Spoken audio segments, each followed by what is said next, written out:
He was a king without a crown. A grand villa on the hill, 2 children, a beautiful wife by his side, and a holding company that brought him millions. Everything people desired lay at his feet. For years he lived in this golden cage, surrounded by wealth, luxury, servants, and endless celebrations. But fate never knocks politely. It breaks down the door. His wife fell gravely ill and died too soon. For the first time he felt the silence of his villa, cold, empty, endless. His daughter and son were long gone, living their own lives, while he remained alone among marble floors and portraits.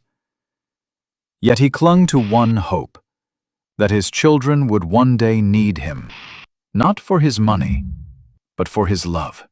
He did not realize that this very trust would lead him into ruin. As the years passed, greed grew silently in the shadows of his family. The son-in-law, a smooth-talking opportunist, pressured his wife. "Convince your father to sell the villa. Give us the company. We will take care of him." The daughter hesitated, but the whispers never stopped. On the other side, the daughter-in-law mirrored the same hunger. Her husband had to demand the fortune for them, for their future. In time, the children, blindly led by their partners, bowed their heads and begged their father to trust them. He looked into the innocent faces of his grandchildren, hearing their laughter echo through his memory. Believing love could be bought with sacrifice, he surrendered his empire. With one signature, his wealth, his power, and his independence vanished. He thought he had secured affection. Instead, he had sealed his own sentence. Once the papers were signed, the decline began. The villa no longer belonged to him, nor did the company. He drifted between his children's homes, sometimes with the daughter, sometimes with the son. Everywhere he felt the same chill. He was tolerated, never welcomed. His presence was a burden, his voice an intrusion.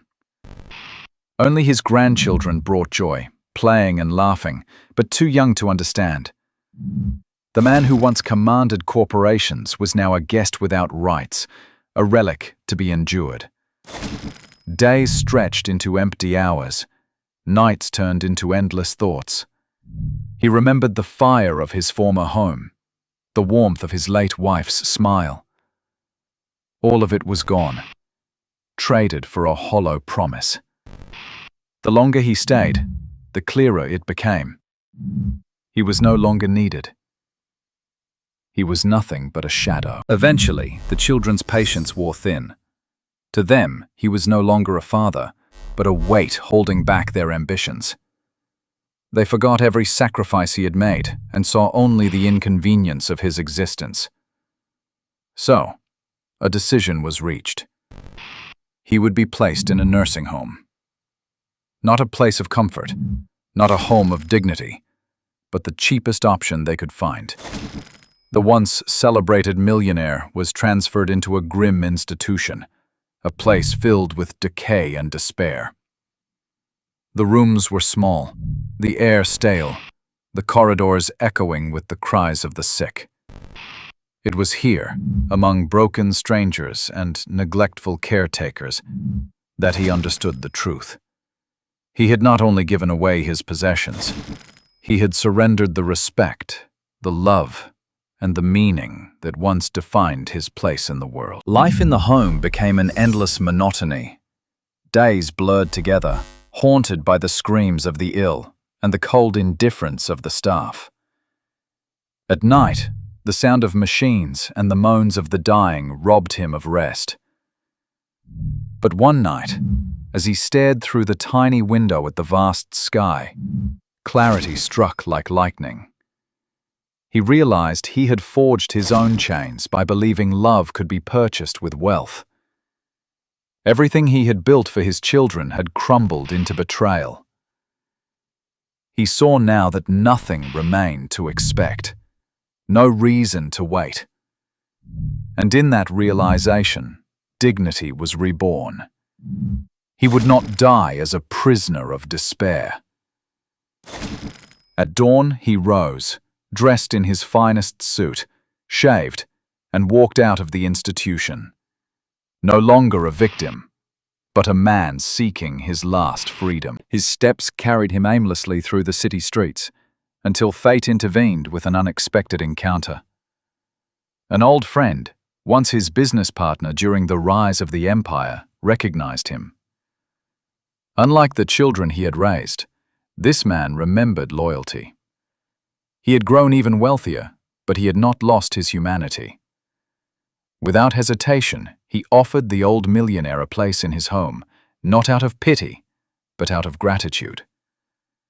He reminded him of the role he had played in his success, and promised him dignity, comfort, and family. For the first time in years, the fallen man felt seen, felt wanted. There was no need for payment, no debt to repay. He was invited to live, to breathe, to be. And so, in this unexpected refuge, he discovered that true wealth was not gold. It was belonging. Life in his friend's villa was unlike anything he had known in decades. The house was alive with laughter, voices, and kindness. No one sighed when he entered a room. No one complained about his presence. Instead, he was welcomed, respected, cherished. In the garden, he found a new purpose. With patient hands, he nurtured tomato plants, tended to fruit trees, and watched life grow from the soil. Each season mirrored his own rebirth, proving that it was never too late to start anew. Time passed, and he became part of the family. Not as a guest, but as a true elder, a pillar of love and wisdom. He had lost his fortune, yet gained more than money could buy. He had found unconditional acceptance. And in the quiet of this newfound peace, he realized he was richer than ever. Inevitably, his children discovered where he lived. Driven by guilt, or perhaps by fear, they arrived, hoping to reclaim a place in his life. But what they found was not the broken man they had discarded. They saw him radiant, working calmly in the garden, surrounded by the warmth of a family that was not his blood, but his true kin. They begged for attention, but he looked upon them with cold clarity. They were no longer his children.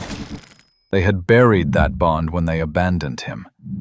Without anger, without pity, he turned away.